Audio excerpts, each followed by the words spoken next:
Morning, comrade subscribers. So let's see if this fellow works. Out of all of the Amstrads, like I grew up on a 464 with green screen. I've always loved this keyboard the best. I don't know, the 6128 is like business-like, boring. 464 keyboard, yeah, it's all right. But yeah, this one I kind of like the design for this one. So it's a shame. It's a shame they just didn't bring out a 128 version of this. So I've given the keyboard a clean, and I've tried to clean the motherboard, but it's still a bit dodgy. So I'm not sure if it's actually going to work or not, unfortunately. But we'll give it a try. I haven't replaced anything. So everything is as it was, apart from just trying to give it a clean. So here's the original chip. So we're using a the Z80 goes here. I'll take the board out actually. Sort this out. So, yeah, I'm not sure that white stuff is. I just can't get rid of it. So we're using a the gate array is a 40010, same as in the 6128. It's not pin compatible with the 464 version, which is the 4007. But it does run cooler, apparently.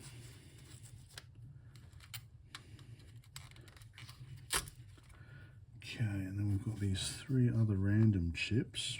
RAM. So three of the RAM chips are socketed for some reason. I don't know why, but yeah. 4164. They're all 4164s. Bit strange. Oh, unless someone has replaced them. That could be the reason.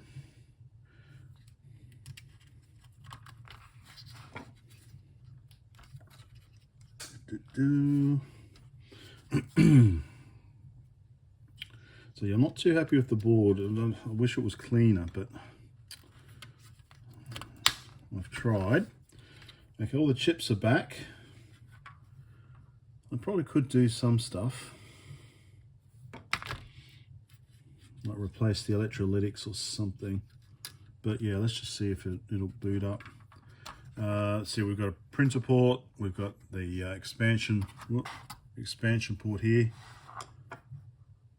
Oh, interesting. So there's a link here. Only CMOS, it says. That's interesting. And then obviously we've got the second floppy drive there. So let's put this back in. I think I might make up another video cable for it. I guess I should connect in the floppy, shouldn't I? Okay, speaker. Alright, so let me sort all this out. Where did the speaker go? Where was the speaker grill? I wonder. Yep. Alright. Let me sort all this out and we'll give it a try. Right, so I'm going to make yet another cable. So 6-pin DIN. Okay, the numbering is actually different. So normally that's pin 2, it's always pin 2, but that's on a 5-pin, so this is on a 6-pin. And luckily all the numbers are there. 1, 2, 3, 4, 5, 6. Okay, so looking at the back of it. So what we got? Pin 1, red, green, blue, sync, luminance, so that'd be black and white image, and ground in the middle. So I don't need to worry about pin Oh no, sorry. Pin 6 in the middle is luminance, so I don't need to worry about that one. So it's just the pins on the outside. 1, 2, 3, 4, 5. Yep. Red, green, blue, sync, ground, and then luminance in the middle. Okay. So what I'll do also for this one is I will glued heat shrink, and then I'm going to put on some plastic braid all the way along, and then heat shrink at the end. So let's see how that turns out. So I think this is 6 mil, 10 meters, 6 mil, PET BK 6BG10. See if there's enough left over in this one.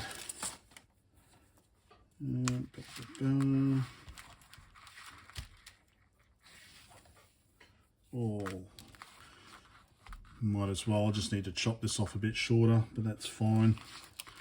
So what I'll do is get some heat shrink, some glued heat shrink.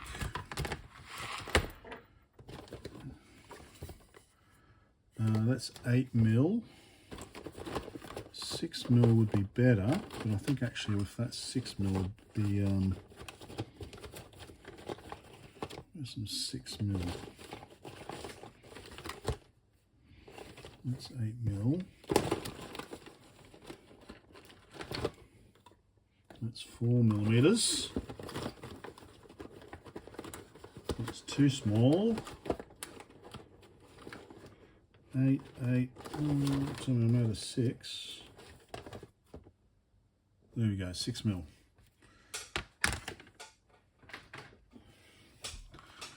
So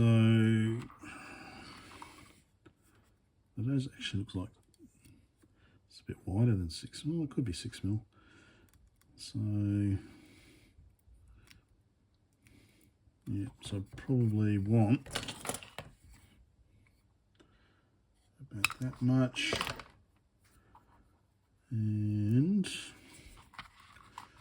what I'll do is, what goes on nice is I'll just tape that end up there so it goes through okay. So let's let me get set up. So I've decided to go for 8 mil on the heat shrink.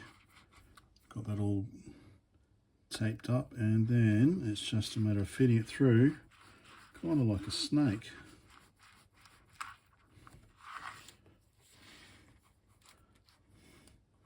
The snake swallows.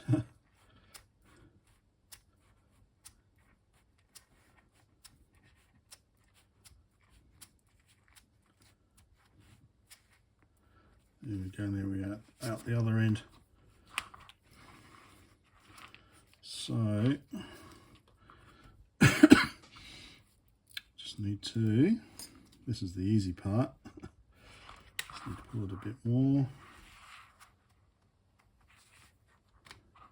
Okay.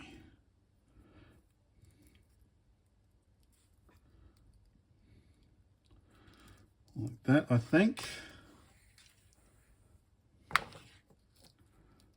Okay, heat gun, and one end's done. So there we go, one end is now nicely done, nicely secured. So I'll just chop this end off, put some more 8 mil on here, probably a bit longer, because I want to make it like this. So I'll have 8 mil, and then whatever this size was, it fit on perfectly. And of course we need some small heat shrink for inside, just to protect each pin. So yeah, this is always the tricky bit. So I need to cut it off, probably cut it off there. Yeah, anyway, I'll do all that and we'll see how we end up getting there. So we've got all the wires soldered and heat shrinked. So always I use some flux paste. Just dab this in the end like that. Makes it so much easier. The solder flows so much easier. Okay, so now I just need to put the metal case on. So put the metal case on, then I'll do this end, and then I'll put the outside heat shrink on, and it should be done. There we go. Probably a bit longer than needs to be, but let me stick this on top, and then we put the final heat shrink on. And we are done. There's my cable all set to go, and I've just got CPC on here so I can remember I don't make a cable each time. And this just plugs into the RGBS 8200. Just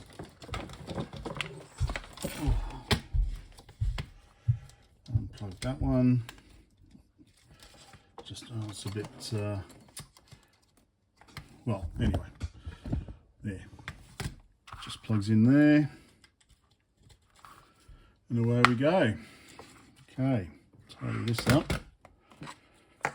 And I've discovered this. So this is something I had ages ago. So this basically provides power to a floppy drive or hard drive. 12 volts at 2 amps and 5 volts at 2 amps. So I don't really need it at the moment on the CPC. I made up a cable for it as well. So I don't need it at the moment because I only need 12 volts if I'm using the floppy drive, which I don't have connected. I just want to see if the thing boots. So if I did have it, basically that goes in there for the floppy drive, and that goes in there for the 5 volt logic, like that. Okay, let's tidy this up a bit. Okay, power on some stuff. Plug in the video cable, and I won't plug in the keyboard for now. Just want to see if it whoops, oh, careful of that. Just want to see if it boots. Okay, we've got it powered on, and it's drawing about 800 milliamps. So I've just decided just to go, I couldn't get that power supply working, so I've just gone straight 5 volts in. And there's no signal out, no video output. So it looks like I'm gonna have to do some troubleshooting. So there are a few things that I'm not too happy about, like that decoupling capacitor there on the printer port. It's seen better days. But yeah, I'll probably have to get the logic analyzer out. I don't know if that that resistor there might have been part of a repair. I don't think that's rust there, but yeah, I'm not too happy with this residue on the board. So I have to do some further work. This is all the RAM. That's the 40010, the gate array. I've actually got an experimental one of those arriving from New Zealand hopefully soon. It'll be floppy controller, I guess. ROM, I assume, Z80. So, yeah, so unfortunately, I'm going to have to do some extra work. And I really want to kind of clean this board up a bit more. Yeah, maybe some IPA, isopropyl alcohol, might do the trick. So to be continued, definitely. Yeah. Bye for now. I thought I'd have a quick look at the underside of the board as well. The underside doesn't look too bad.